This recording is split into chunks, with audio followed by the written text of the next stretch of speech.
उस मनसब का सत्यानाश हो जाता है। और इसीलिए वो एक शेर आपने सुना होगा कि एक आध ही उल्लू काफी था वीरान गुलिस्तां करने को, हर शाख पे उल्लू बैठा है, अंजाम गुलिस्तां क्या होगा। तो ये बात जो है ये इसी चीज़ की तरफ इशारा करती है कि हमारे मुल्क में यानी पाकिस्तान में, जिसे हम इस्लामी जमहूरिया पाकिस्तान कहते हैं और जिसका बाकायदा 1973 में एक मुकम्मल आइन है, लेकिन उस मुकम्मल आइन की जितनी धज्जियां इन लोगों ने उड़ाई हैं वो शायद ही किसी ने उड़ाई हो।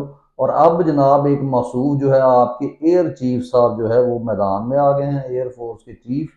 और उनकी ये खबरें चल रही हैं कि जनाब जब उनका हुक्म था कि आपने राफेल त्यारा जरूर गिराना है, और वो खुद गद्दा लगा के ऑपरेशन सेंटर के बाहर जनाब उसकी निगरानी कर रहे थे। यानी